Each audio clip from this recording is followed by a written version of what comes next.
Welcome back. Thank you very much for your attendance. So we have now Carles Muro, Associate Professor here at the school, that will be hosting the next panel. Thank you, Carles. Okay. Thank you, everyone. So I'm very happy to support this first event, or this first set of events of the Office for Urbanization, although I'm doing that in a very modest and humble way, sincerely. And no, but I think the next panel, the second panel, is going to be under the heading of commons, and I think that this term will provide a frame for the different speakers to try to explore how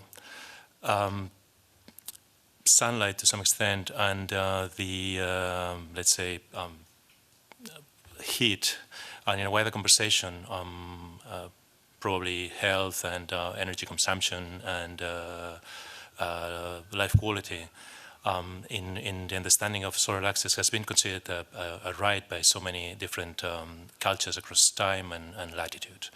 I think basically in the very words of the organizers, commons approach to solar access. It's just a reminder because Sergio introduced this morning, but they asked us to say a few words. Approaches solar access, I was saying, as an issue of social equity, and it examines accordingly the tensions that exist between built form through capital accumulation and access to sunlight through environmental consensus. The speakers this afternoon in the second panel will be Yves Blau, Salman Craig, Lady Asensio and David Ma, and finally Sergio López Piñeiro. Yves Blau is adjunct professor of the history of urban form at the GSD. She teaches courses on the history and theory of modernity, urbanism and architecture, including the Urban Design Pro-Seminar, which I had the pleasure to teach with her for a couple of years. And her research engages a number of issues in the history and theory of modern architecture, urbanism, and modes of representation.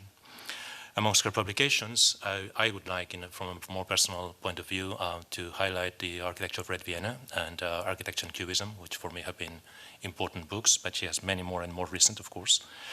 And she's leading also currently the Harvard Mellon Initiative, Reconceptualizing the Urban, which is a 4-year-long investigation of urban studies through a number of portals into cities, including Boston, of course, Mumbai, Istanbul, Berlin, and Moscow. Salman Craig is a lecturer in environmental technology here at the GSD. He studied product design before undertaking engineering doctorate, both at Brunel University. If I say something wrong, please correct me, because I just like, so they're all friends, so it's a good thing to do. As a facade engineer, pardon? Yeah, you have. As a facade engineer at Burhapple, he specialized in the design of material systems in extreme climates, and he moved on to join the specialist modeling group at Foster & Partners, before coming to the GSD, where, and now I'm quoting in his own words, teaches young architects how, by the composition of simple materials, they can better orchestrate the thermal currents that flow through buildings, which is a very nice ambition in life. Lady Asensio is lecturer in architecture, and David Ma is lecturer in landscape architecture. Later studied architecture at the School of Architecture in San Sebastian, and later the Architectural Association. And David studied at the Curtin University of Technology, and later also at the Architectural Association, where they met. And in 2002, they are much younger, Larry and David founded Asensio Ma, which is a multidisciplinary design collaborative, active in the design of architecture, landscape, and master planning. Larry, Asensio, and David Ma have held teaching positions at the AA, at Cornell University, and they joined the GSD, I believe, in 2010, something like that.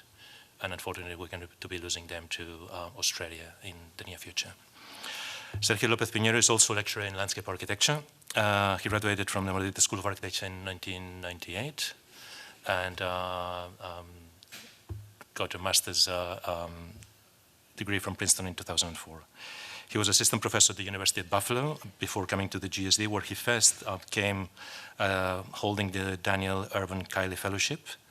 And while Sergio, through his practice, which is called Halls of Matter, and I'm quoting him again, designs and writes about gaps found in everyday spaces and appearing due to mismatched relationships between social structures and spatial organizations.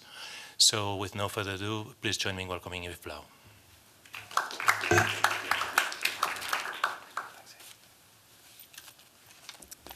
Thank you, Carlos. Thank you, Charles. Thank you, Sergio. It's a great pleasure to be here, and it's a very exciting event. the Office for Urbanization is a really important new institution, I think, in the school and in the university. And I think that this conference is an indication of the kinds of discourses that it's going to promote, which are really interesting.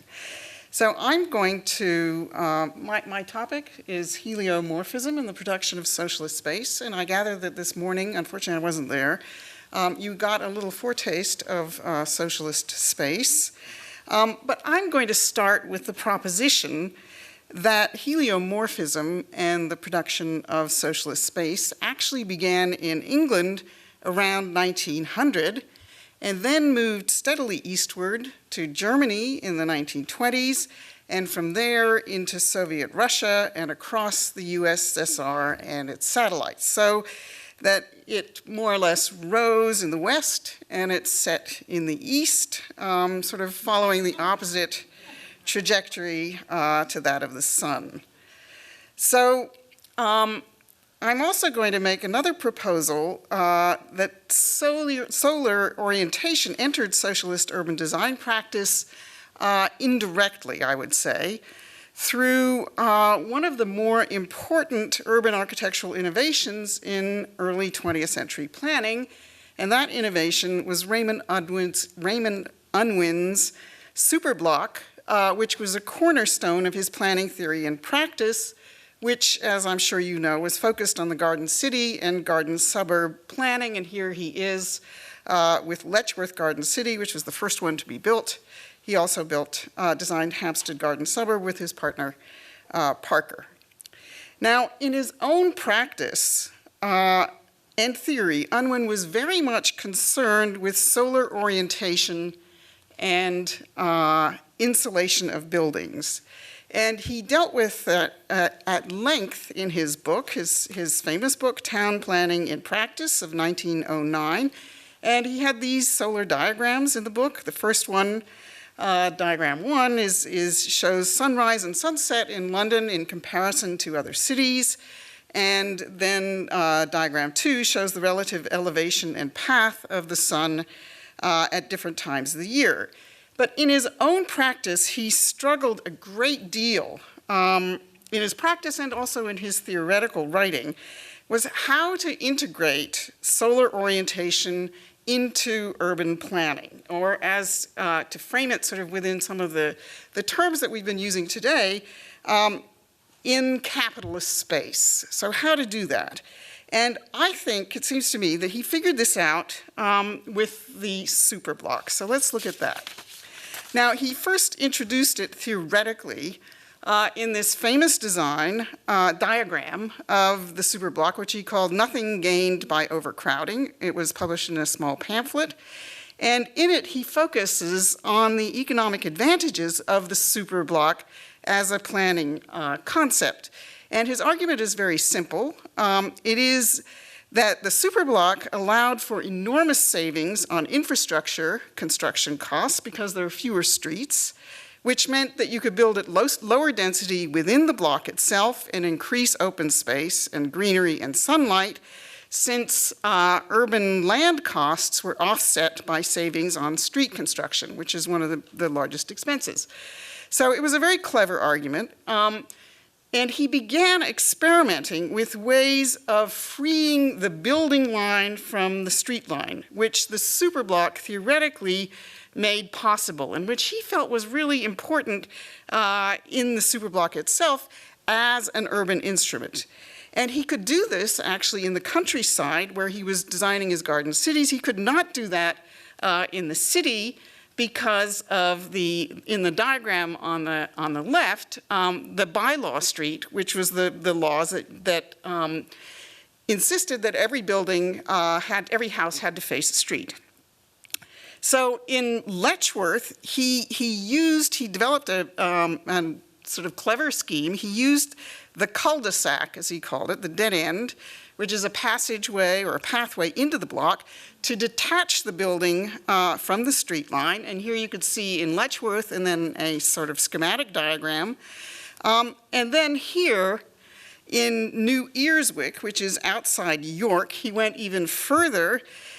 where the buildings are almost totally disengaged from the street line. And interesting about this, I mean, we know how this where this went in Radburn and the neighborhood unit and so on, but in this book and in his work, he theorized the result as a new kind of planning that merged two distinct systems, two distinct planning systems.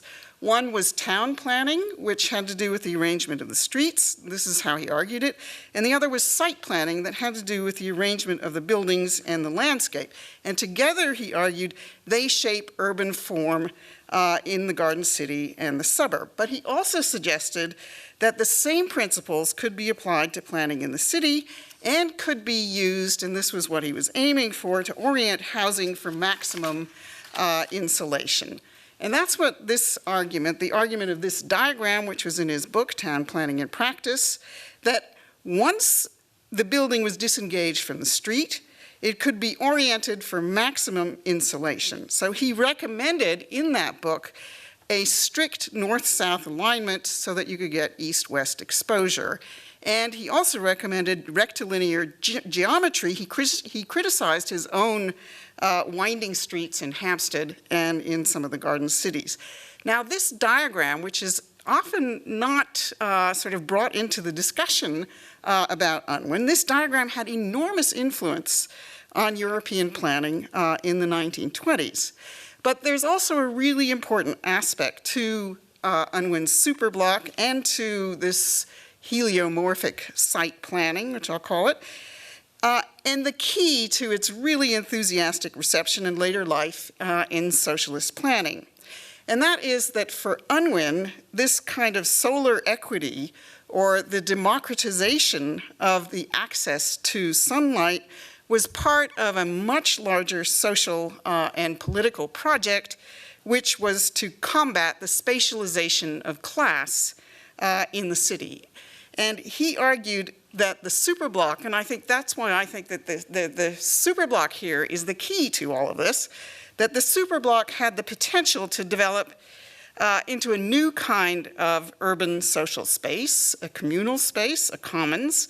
It had the capacity to grow into a more complex social and physical unit, and even to generate a new kind of urban fabric.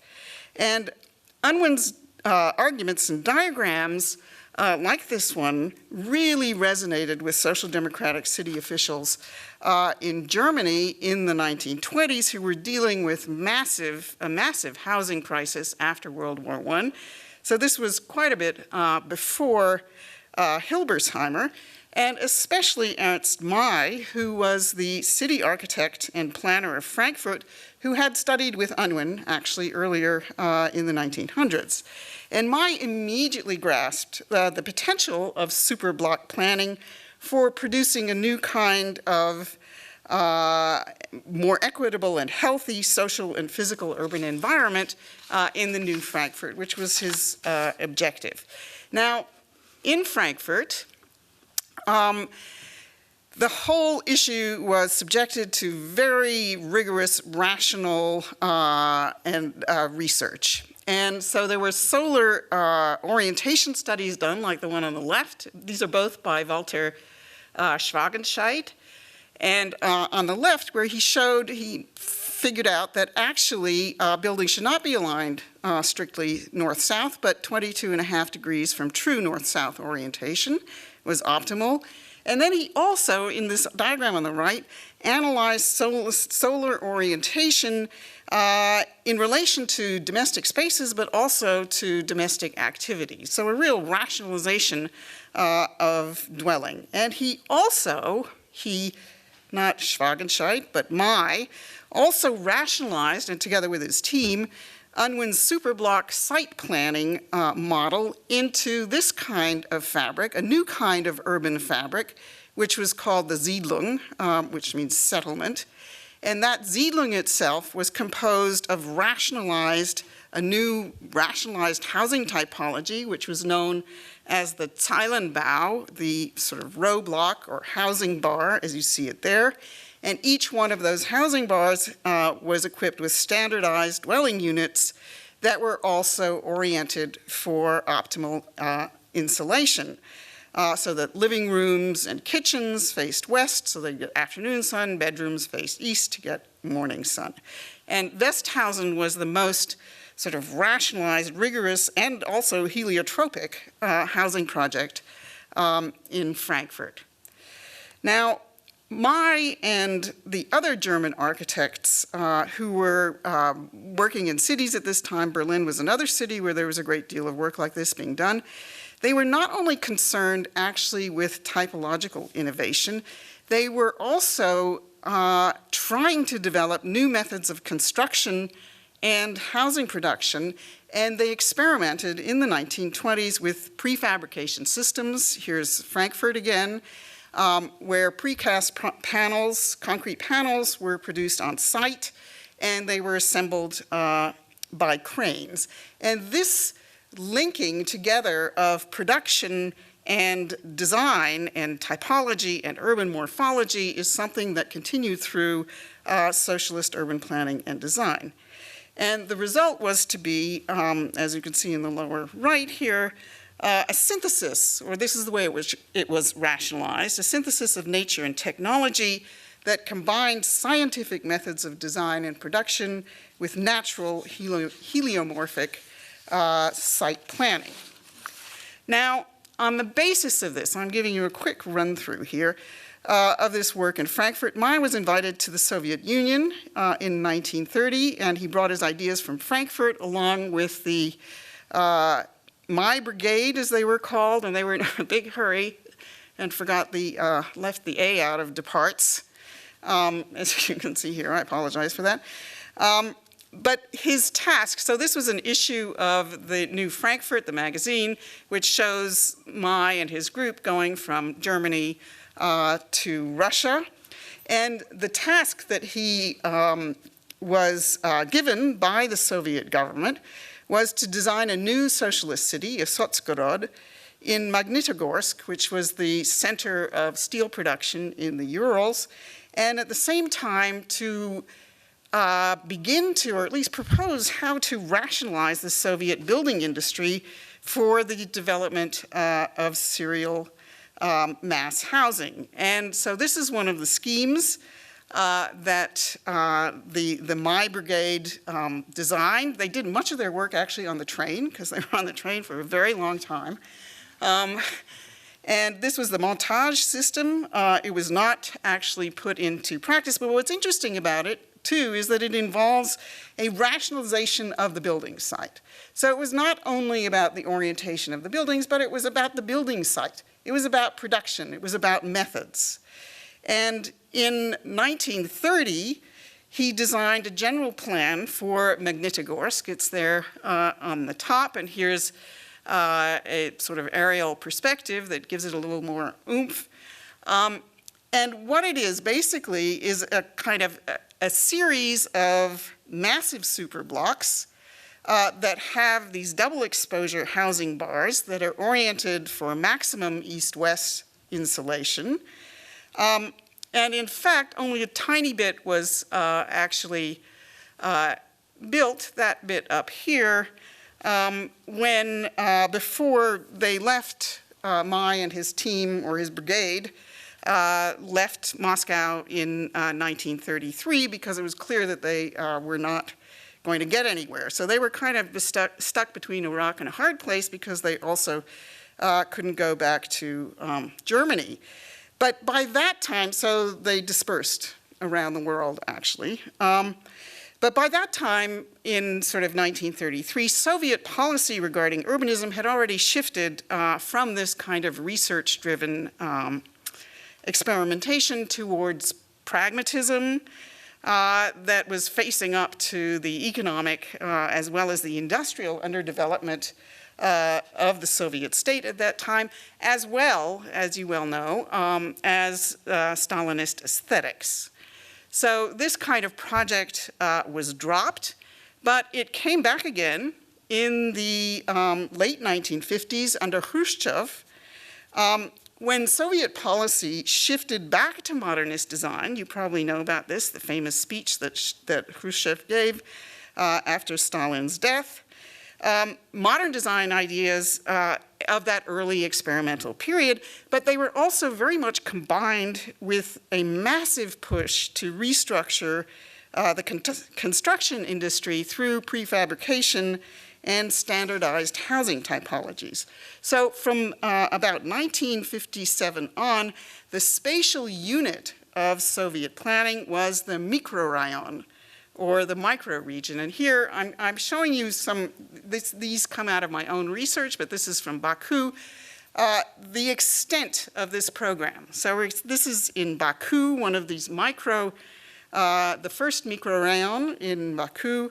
It was a massively upscaled superblock and Siedlung with a population of somewhere around 10,000 or more. The system was applied across the Soviet Union. Each microrayon, like this one, was equipped with social infrastructure.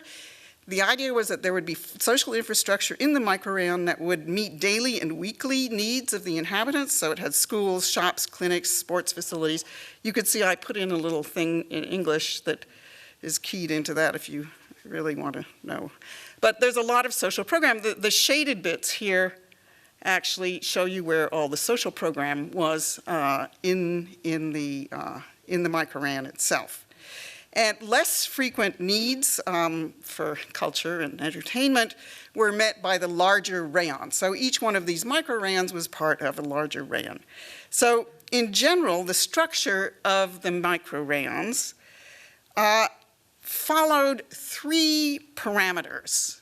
The spatial requirements of the social infrastructure here that you can see in the plan. The second one was insulation norms, which were based on the hours of insulation in different zones. And for example, in the central zone, at least 2.5 hours per day between March and September were the norms, and it was considered that that was enough to kill most bacteria. And if buildings were in cities in environments where there were higher story buildings like Moscow, Moscow got an extra half hour in terms of solar orientation. So these were very carefully set out, the norms, and this was also looking at the norms in relationship to temperature as well.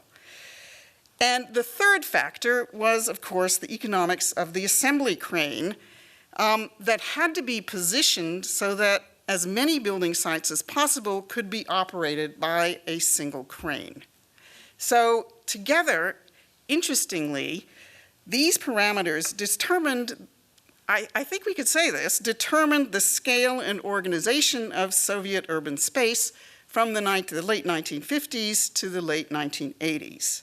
They determined the settlement densities, the relationship of the parts, landscapes, and also actually everyday practices, because those were planned into the microrayon itself.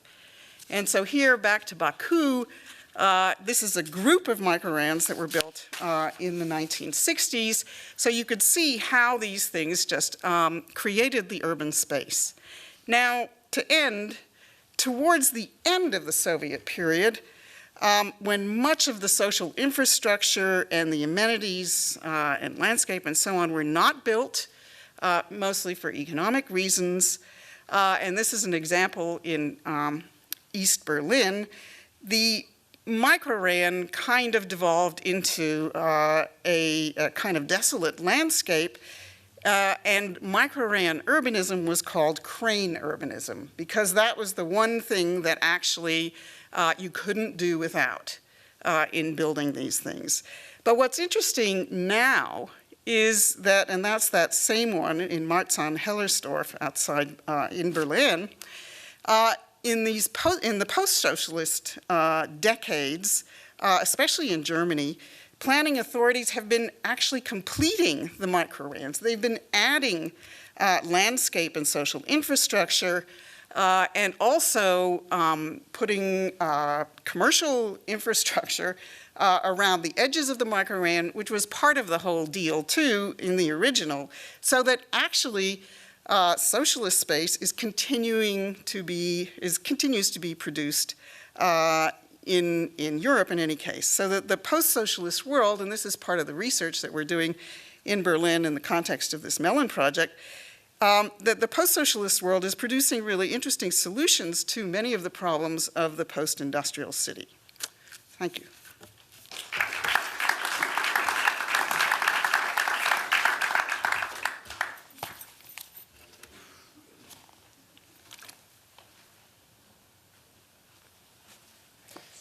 Thanks, Eve.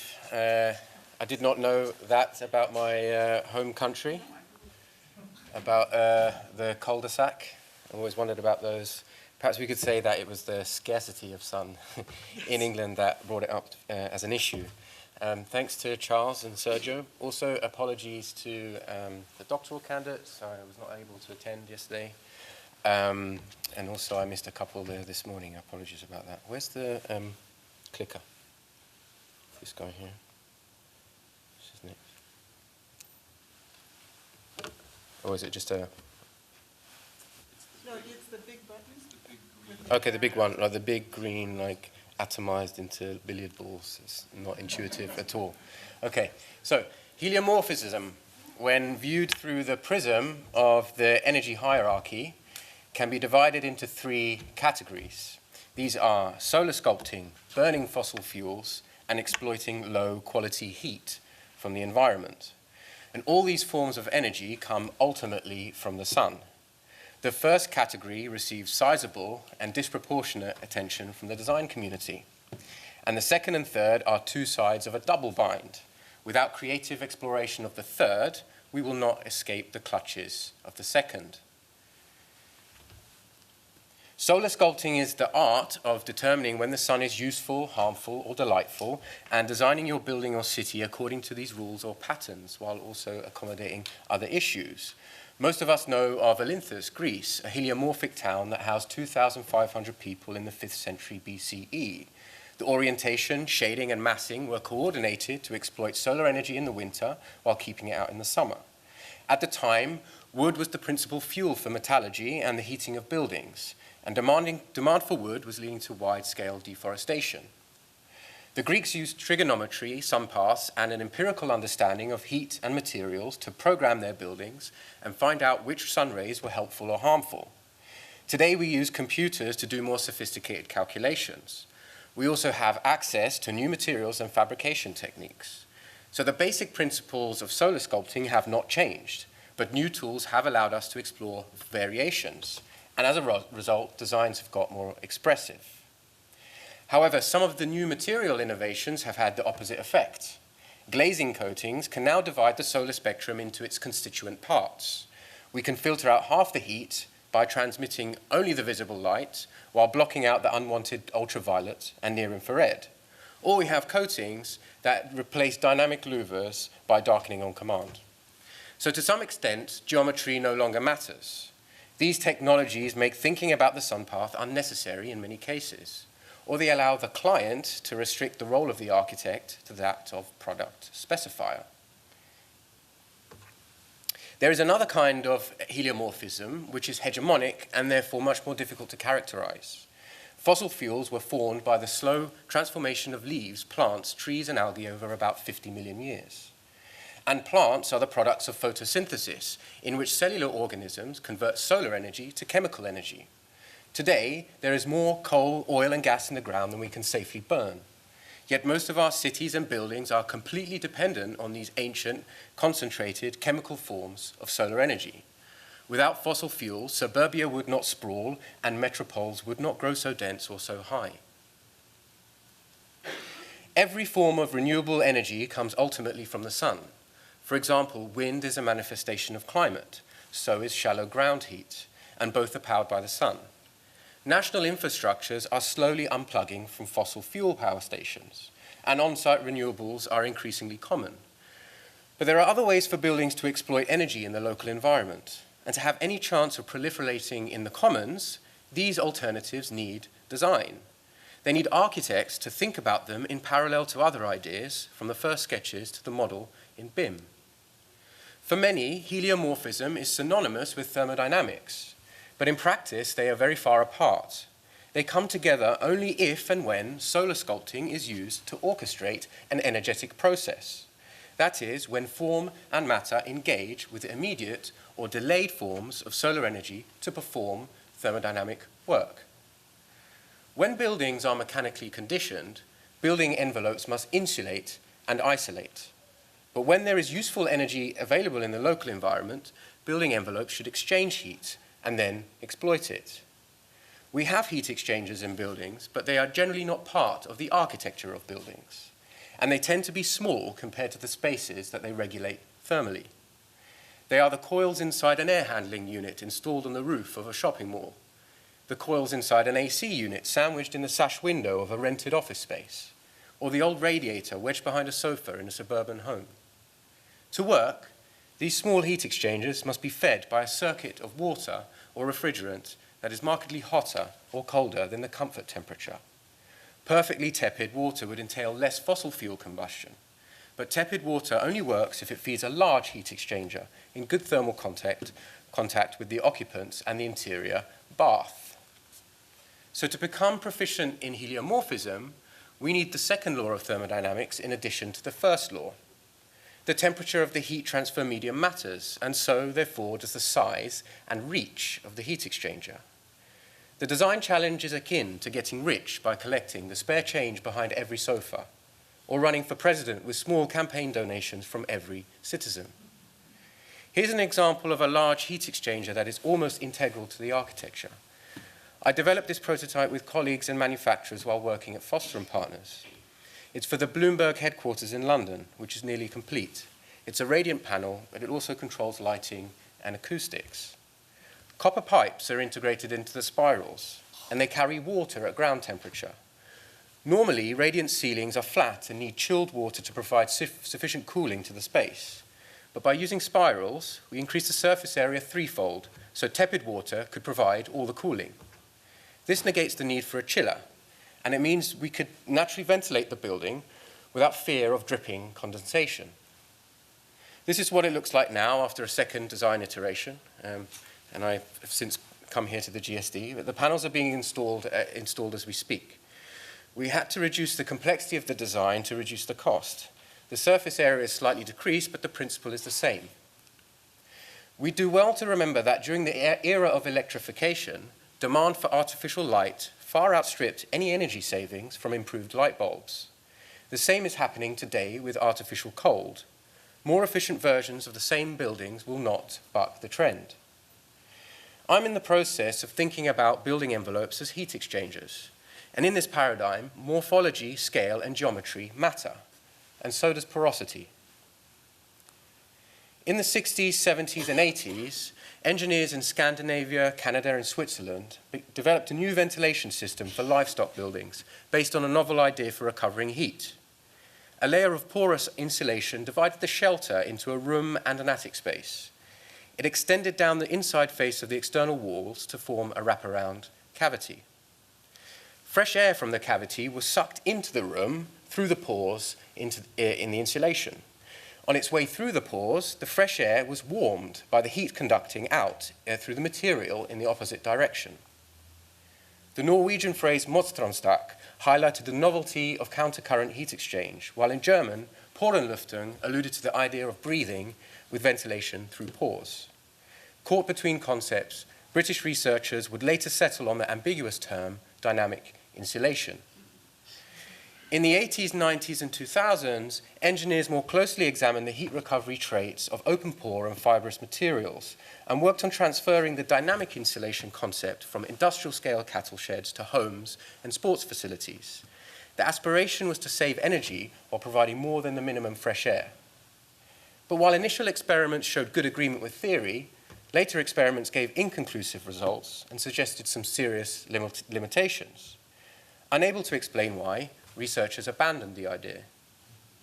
Meanwhile, in the same half-century, more new materials were invented than in the prior history of civilization. In an effort to pack in more functions and do more work within ever smaller volumes of materials, engineers are mimicking the vascular networks found in biological materials. These artificial vasculatures are designed at various length scales to exchange energy, mass, or information. Examples include the cooling networks in microprocessors and the mass delivery networks in self-healing materials. There's one study from the aerospace literature that shows how to optimize the size and spacing of cooling channels in turbine blades and other high-tech materials. Jonathan Grinham and I, as a DDES candidate, have taken this method and adapted it for the building design context to vascularize standard construction materials. The idea is heat recovery in building envelopes in the same spirit as so-called dynamic insulation. We've tested concrete, wood, and glass samples, and also some metal samples. The measurements match the theory very well, and we'll be publishing the results soon. The channel pores are optimized for heat recovery according to the thermal conductivity of the base material, the size of the panel, and the pressure difference across the panel. This hypothetical patchwork quilt shows how the units get slimmer as the conductivity gets lower. It covers the full range of materials available today, from high conductivity metals to insulation materials.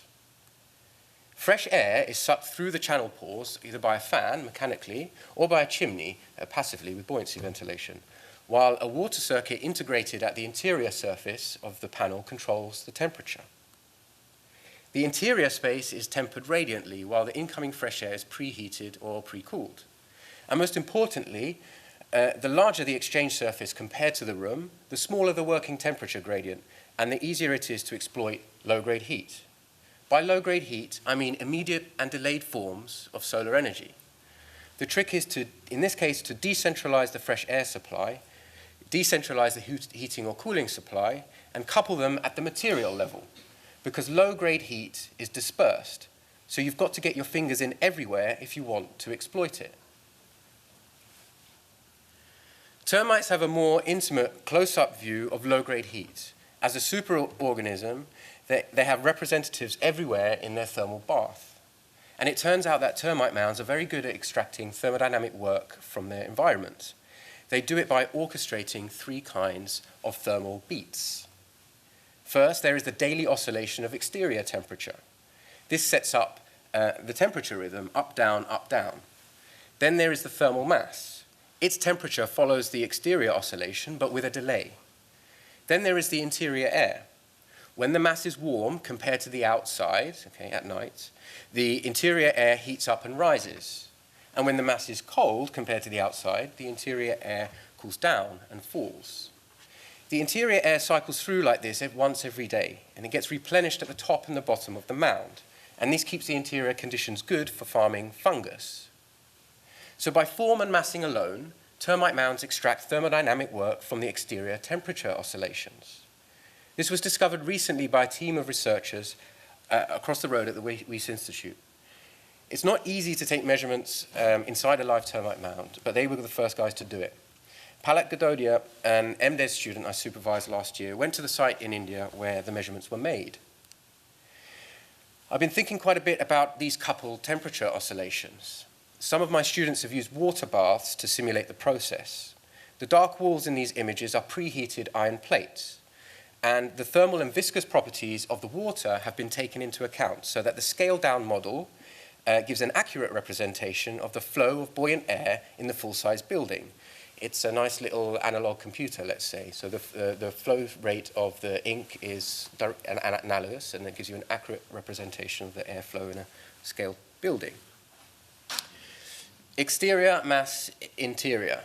By design, these three temperature signals can be intimately coupled so that they work off one another, like pendulums on a common string. And wherever we find interacting waves, oscillations, or vibrations, we often find the phenomenon of resonance. The oscillations can be mechanical, acoustic, chemical, thermal, or quantum. A system resonates when its oscillations are in sync so that the output is amplified. We find resonance everywhere, at all scales. Using standard math, I have found the point at which a massive building will resonate thermally. The x-axis is a parameter that describes the massing of the building, how thick the envelope is, and the thermal properties of the material. The y-axis is a parameter that characterizes the form. It includes the height, interior surface area, and the porosity of the building. The value of this parameter determines how the interior air will interact with the thermal mass. And the contour ridge indicates when the ventilation rate is maximized. It's the ridge of thermal resonance.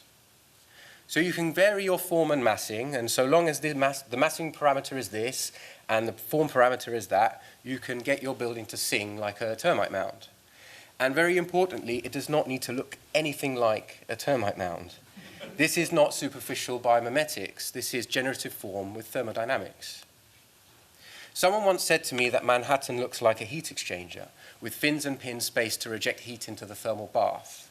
Now I wonder if we could design a city to resonate in its thermal bath. For me, the central question of heliomorphism is how to unplug cities from HVAC infrastructure. Solar sculpting is part of this, but we already know how to do it. The sun will continue to traverse the sky in the same way, and we have all the trigonometry we need. HVAC infrastructure is good at processing fossilized solar energy. So good, in fact, that to keep our side of the bargain, all we need to do is to insulate our buildings and shade them appropriately. But to switch energy paradigms, we need buildings to exploit heat in its different forms, starting from solar energy and cascading down in quality.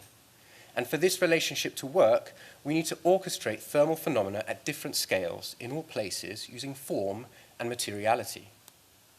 So I propose this mantra for heliomorphism version 2.0.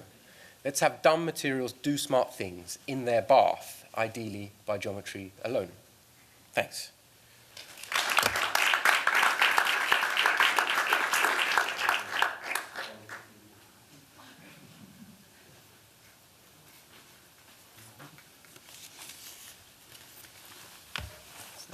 Okay, so thank you very much again to Charles, Daniel, and Sergio. Nice to see Floridian and 2 Spanish people bringing the sun to Harvard. So you know, in the interest of keeping to time, I'm going to do something that I'm very typically uncomfortable with, which is read my lecture. So I'll do that. So in this quick lecture, we'll be presenting proposals for different approaches towards urbanization strategies that emerge out of a couple of design research projects that we have led.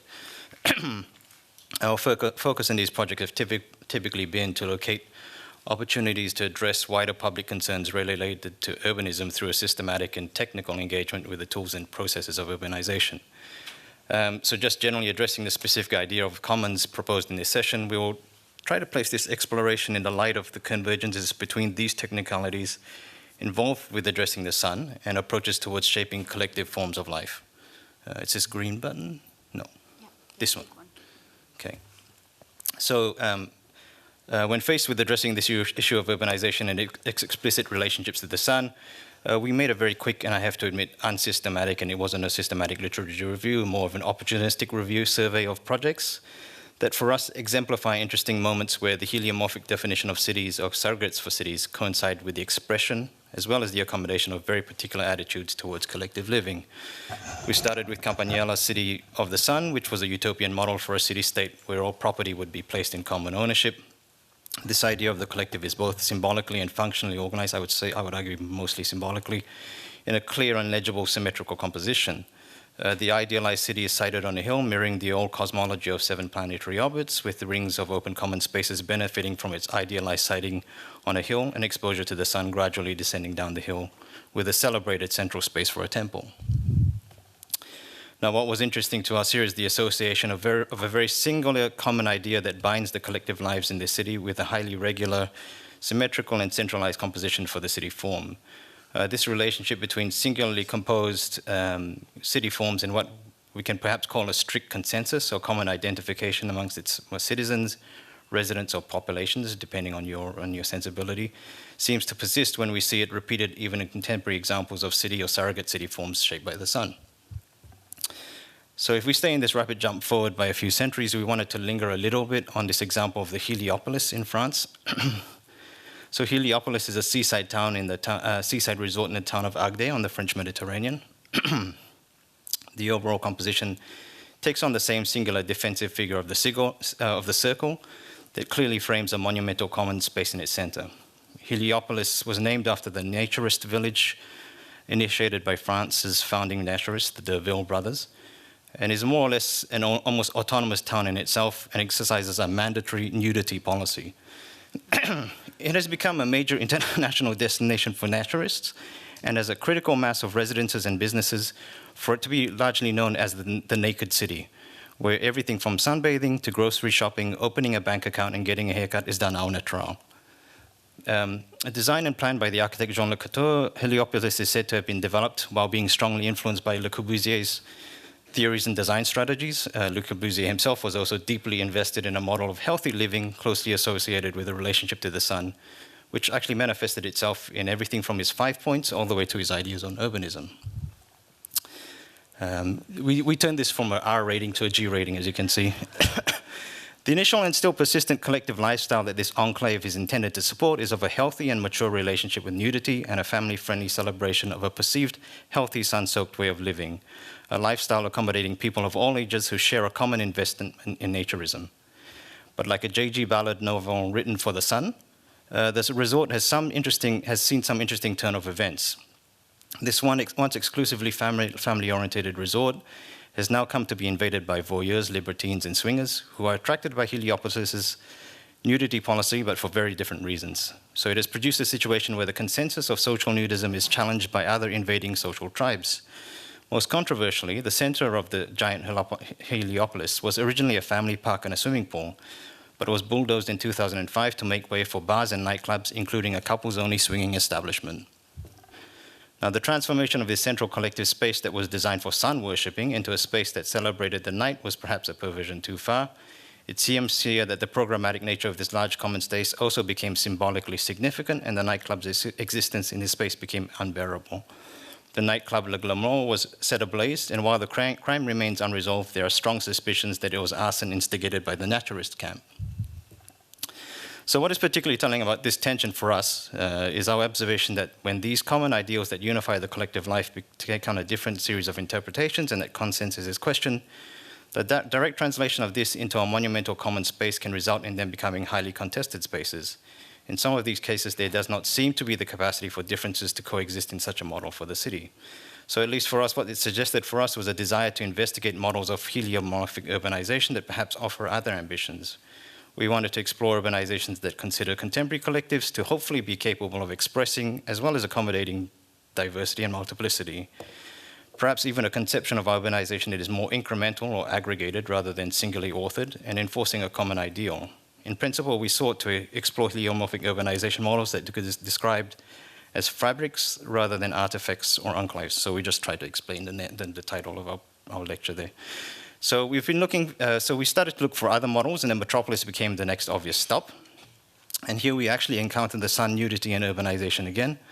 But this time it becomes a much more private affair. Despite being shaped by the sun, any celebration of a common experience, so here described as a culture of congestion or metropolitan lifestyle, while certainly distributed and multiple, is relegated to the interior world and is enabled by the private autonomy that these new building types and technologies offer.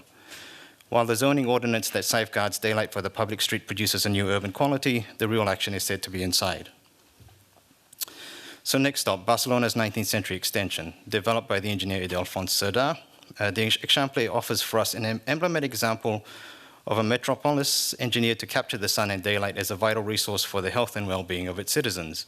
The morphology of the block, the ways, the interways, and chamfered corners all intended to bring sunlight and air to its population in an egalitarian manner. Namely, it's directed towards the shared and public spaces in its equal isotropic grid. What is also worth noting for the Office of Urbanization is Cerdà's role in actually defining urbanization as a theory and practice. It put forward a model of city building that was presented as a systematic and perhaps ostensibly scientific model for managing and growing the metropolis. What is interesting is the capacity for a relatively abstract, almost mechanic system to persist for more than a century and a half, actualized and renovated by many actors and authors, yet deliver a respectively high degree of different urban experiences and weather many different economic and political climates. At its conception, and also more recently, the Exemplar has actually been considered a site capable of hosting fabric and collective open space differentiation, despite its association with the repetitive perimeter block. In a more controlled manner by Cerdà that was never implemented, as you can see above, to the more recent urban renovation projects, such as the one below, that seem to do away with Cerdà's playbooks altogether. What is interesting is that when faced with the actual possibility of fabric differentiation today, or open space and public space differentiation, there is no will to practice the consistency promised by Cerdà's unrealized ambitions. So what we want to show here through two design research projects are models for the practice of a study of urbanization that aims and extend the almost mechanic nature of Cerdà, with some nuance as well as slightly swerved ambitions. These projects are attempts to redirect this consistent repeatability and capacity for incremental and multi-author urbanization towards expressing by attempting to host different qualities in their collective or shared urban spaces. These projects have also explicitly leveraged a systematic shaping of the fabric by a relationship with the sun as the mechanisms to explore this mandate. In one project, we explore the ways in which a more differentiated approach towards generating developmental envelopes based on sunlight, access for adjacent public spaces and buildings, can offer a more diverse range of open spaces as well as the resulting block types themselves. We look at two cities that began as 19th century grid metropolises with quite characteristic open spaces, namely the courtyards of Barcelona's Ensanche and the laneways of Melbourne's Hodel grid. Sorry, this cannot, okay, maybe I do like this. Rather than looking for an optimal association that is standardized and simply imposed as a general rule, we generated a wide range of possible relationships between a block envelope and the degrees of access to sunlight afforded to different adjacent open spaces and buildings. This allowed us to produce a relatively wide collection of developable envelopes that have different effects on its neighborhoods, and also producing a large collection of possible qualities and microclimates for these spaces. We did this for the Ensanche.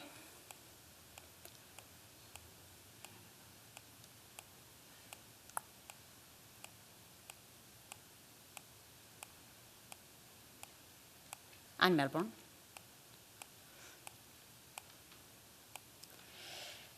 We then projected the possibility of a different fabric gradually emerging as either wholesale or incremental renovations of parts of these cities. Renovation projects, which are actually already underway, may unfold implemented block by block, street by street, courtyard by courtyard, or laneway by laneway, using customized envelopes that guide this into a differentiated fabric without needing to completely do away with the playbooks altogether. When making an artist's impression of how these envelopes may be actualized, we can also project the possibility of a three-dimensional distribution of different collective spaces.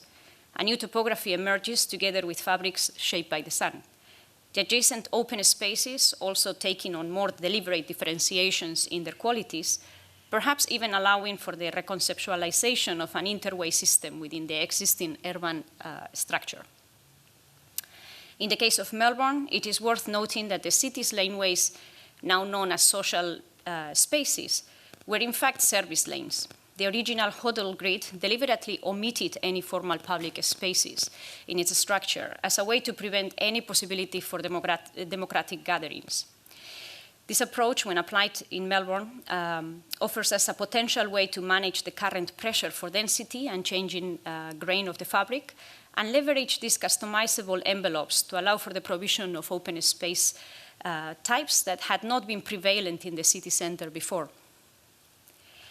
For another design project focused on studying the relationships between health and urbanization, specifically China's superblock urbanization, we led a research project as well as a parallel option studio here at the GST that focused on developing prototypes for new and renovated superblocks that use health-related factors as its main considerations.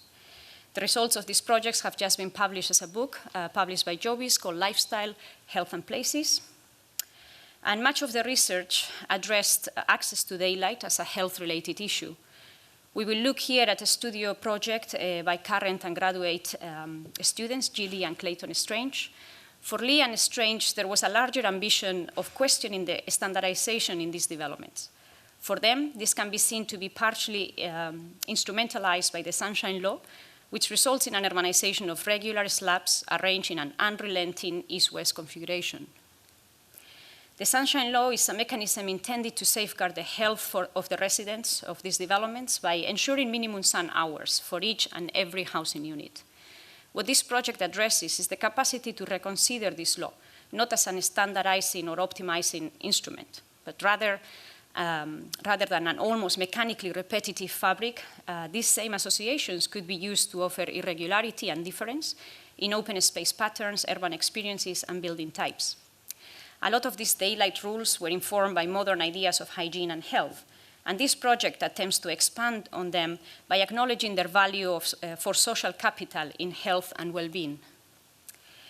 Yee and Strange developed the proposal by retaining the sunshine law, but aim it towards generating a fabric with an array of different scales and configurations of social spaces, as well as a diversity of building types. These emerging fabrics are found to integrate high-rise types to slab-like configurations right through to smaller terrace houses within an almost consistent gradient. For them, this was all in service of an environment that they hope will nurture more chance of encounter, different spaces that could potentially operate as social bridges for all its residents. So in short, an environment that belongs to the diversity of subjects that they think actually constitute the contemporary Chinese neighborhood. In conclusion, this short presentation offers a number of examples of projects that we have been working on that articulate some ways in which the technical practice of addressing daylight and the sun in defining or managing urban fabric may also be related, either relationally or opportunistically, to wider ambitions that resonate with the collective lives encapsulated within them. Thank you.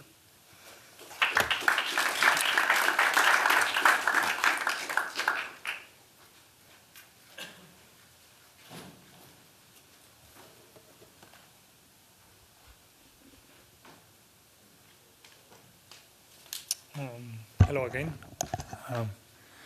So in 1998, Vladimir Matus published Design for Northern Climates and dedicated a section to the design of heliomorphic urban spaces. In his new formulation, Matus suggested the potential for what he called a biologically informed urban project. And he says, I'm quoting, "In high-density urban areas, every building plays two important roles. First, it provides a protected internal environment, a stable thermal milieu within the narrow limits of the human comfort zone. But second, it is responsible also to a great extent for the creation of the urban microclimate.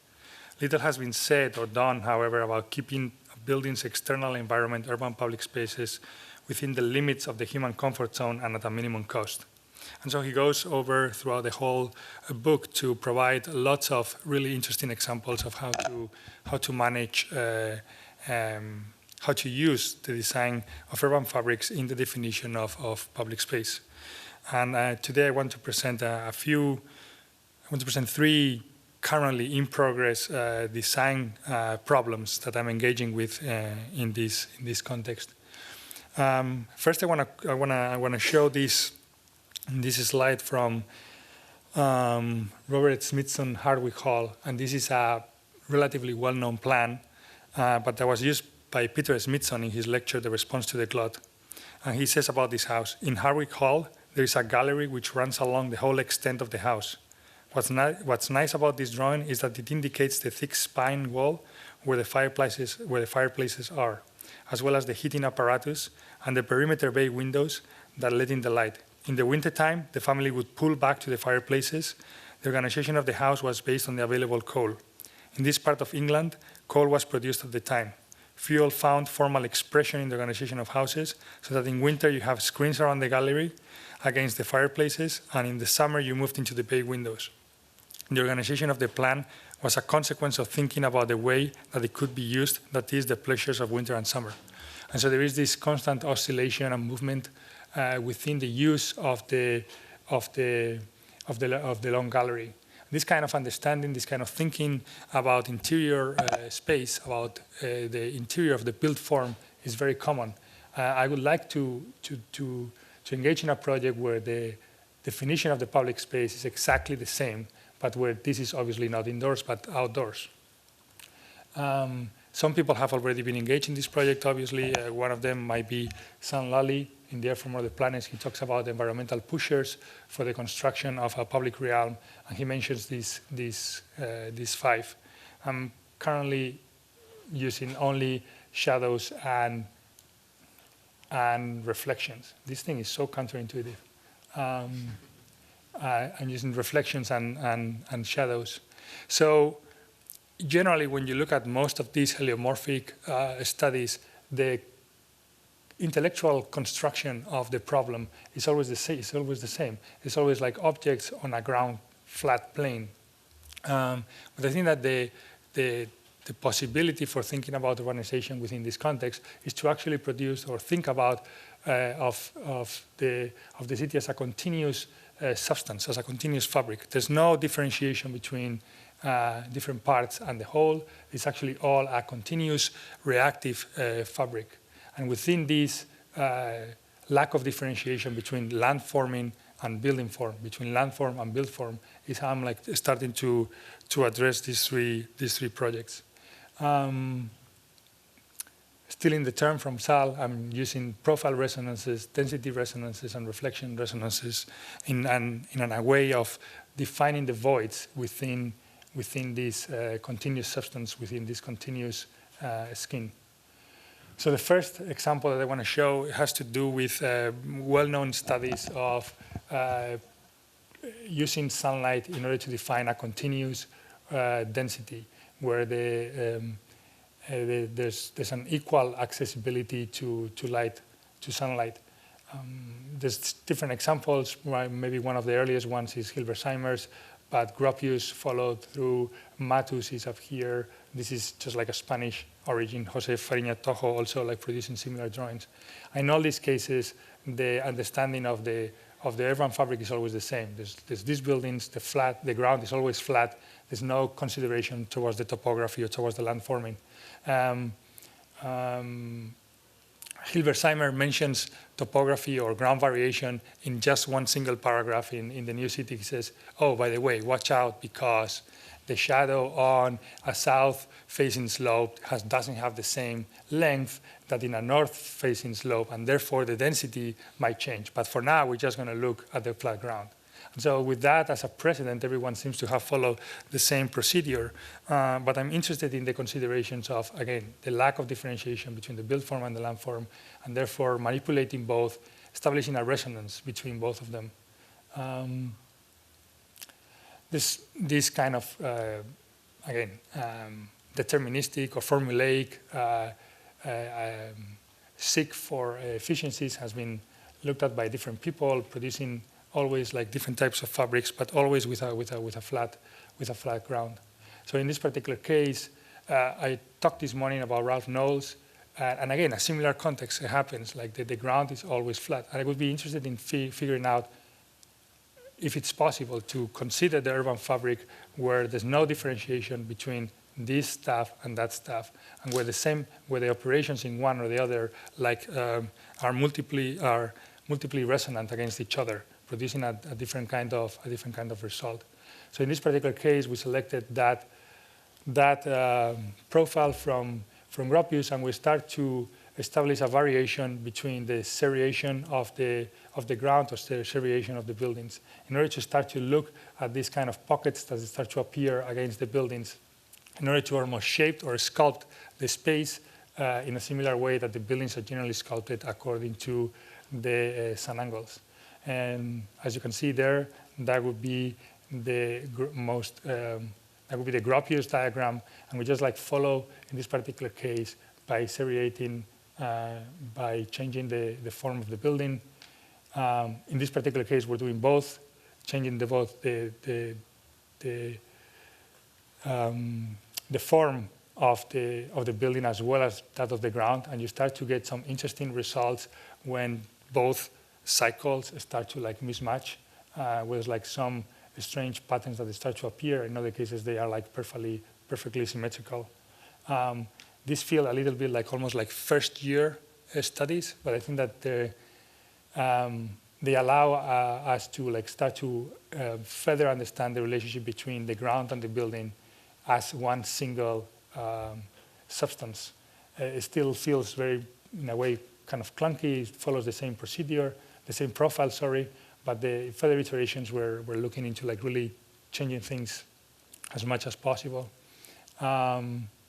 So this is the kind of like parameters that you get in between the ground and the buildings, and in some cases producing some interesting results. Throughout the day, this produces this kind of variation, which because of the dissimilarity and asynchronicity that exists between the landforming and the build form, you start to get like a high variety that is generally not common when one of these parameters is maintained constant. Some of these are actually like quite interested in the configuration or in the articulation of that public space that becomes suddenly animated by the actual shadows. Again, I like these moments where like the shadow gets amplified because of the asynchrony between the folding of the ground and the folding of the building. And so it starts to produce a richness where the urbanization because of the urbanization is considered by the relationship of both landforming and build form. So Matus talks about this, and he follows through in a very interesting way, where the same object, the same height, has like a different length of shadow if it's a north-facing or a south-facing slope. And he produces these sets of drawings which are like particularly interesting for architects, landscape architects, urban designers, but I don't think we actually do anything with this most of the time. So the shadows, these slopes are quite intense, but the length of the shadow and the influence of the singular building within the ground is like ostensibly different in all of these cases. This has been looked at by different people. Michael Ho, Winter Cities Design, where you can immediately see that the density that is afforded by one slope or by the other are completely different depending on its solar orientation. And Matus produced this drawing, which I think is quite amazing, where he looks at homogeneous distribution and how the density would actually have to be affected depending on the solar orientation of the slope of the ground. And so again, in this particular case, connecting the ground to the density of the build form, so the angle of the landform connected to the density of the build form, we did these studies where the location of these fairly simple single-family homes are placed in relation to each other regarding the slope of the plane. So we looked at these planes, and which produce all of these variations, and this is the kind of density variations that they start to appear by following exactly the same rules. They all produced by Grasshopper using Honeybee and Ladybug. I should say that a lot of these drawings and Grasshopper definitions have been put together by Mark Youngman Sereno, who is a student here at the GSD, MLA1AP, and MARC2, has been working with me in this project quite intensively and extensively. So here you have like the corners that we're looking at. Again, it's the same surface area using exactly the same rules, the kind of variations in density that appear when that connection is made obvious. And the kind of like variability that would exist in really thinking and connecting the landforming and build form. Vladimir Matus puts forward this proposition, which I think is a really interesting one, where he looks at the cul-de-sac, maybe the most paradigmatic American neighborhood space. In some cases, one could argue the true American public space. And he talks about how its organization is only based on the circulation network and the placement of the buildings. As he goes on to like really change the organization of the buildings by separating them from the edge of the road in order to allow for that neighborhood space, for that public space to receive more sunlight. I think it would be interesting to actually, instead of like move the buildings around, to actually figure out what is the new cul-de-sac based on this relationship between building density and topographic orientation. That's something that we're currently working on. And the final one has to do with reflection resonances. That is also something that Matus puts forward as a really important spatial characteristic, absolutely underused characteristic in the design of cities, where he says that especially in northern climates, because of the low angle of the sun, reflection can be a really productive way of enhancing the qualities of public space. And so he goes on through several studies of how this can be done. This is obviously generally happens by accident, like it happened to Vignoli with the walkie-talkie building, achieving quite an intense temperatures capable of melting a jack. But it also produced this kind of angelical presence of the light. And I'm not saying angelical because of that guy there. It really like almost produced this kind of René Magritte-like experiences where you have a very strange, surreal spatial quality. And this, again, is completely underused, absolutely underused in the design of city fabrics and public space. And so we're starting to figure out ways in which, again, establishing a relationship between the ground plane and the materialities that the ground plane could have and the profile of the building could connect these two in interesting ways. These are examples of Matus, where he connects like a moving observer with a stationary observer. And he goes on to talk about how general planning, city planning, general rules of urbanization have this symmetric orientation in relation to the street that basically has a good side and a bad side, especially in east-west streets, the best possible orientation and the worst possible orientation. And he talks about that the ideal would be to do something like this, but that obviously has a very different effect of what the street would look like and what it would feel like. So we're really like taking on upon this role of the asymmetrical street that is based on sun orientation. We're starting to produce this where we're like looking at the reflection on the ground based on the serration, on the form of the building itself. And in both of these cases, the facades could be completely independent from one another. We've been looking at this. Again, it feels very, very first year design problem, but I think it's the only way to frame it for me at this point. We're looking at keeping the same depth by changing the density of the fold, or by changing the depth of the fold by keeping the same number of folds. And we're looking at starting to redesign or rethink what this public space will look like based on its variability of materiality or planting schemes, amount of asphalt, all based on the relationships that can exist between this plane and the facades of the building. Thank you.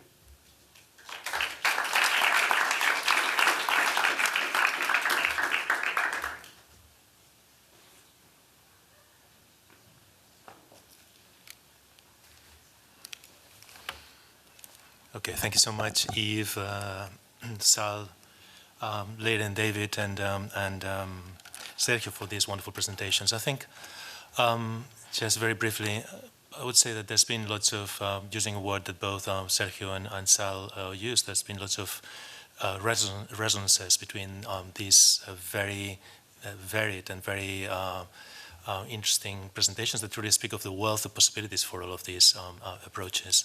And I really think that there's many loose ends that I think would be worth pursuing. I think starting back to formal from end to beginning with Sergio's, one would say that apart from really engaging seriously in conversation with Vladimir Matus, which for us is a relatively unknown character, but taking some of these aspects and pushing them in this ongoing work, I think there's a lot to be done. And also, I think I thank him for also forcing us to look at the ground when we've been all the time trying to look at the sun. And I think it's also quite refreshing. The Leila and David, I would say that also they engage in conversation quite strongly through their lens. With, in particular, I was interested in the exercises in the grids in Barcelona and Melbourne, which I think they, both theoretically, but also they've offered lots of lessons that they expanded in their own option studios. And I think both in that sense, Sergio, David, and Leila, in a sense, tell us something which is very important in a design school, which I think it's a way of using design as a forum of engaging in conversation with the past. So that's the way we look at the Sardas Barcelona grid. It's not by just looking at it, staring at it, and whatever, and just reading, but actually through manipulation and so on and so forth. And same with Sergio. Sal also, obviously asked us to expand the notion of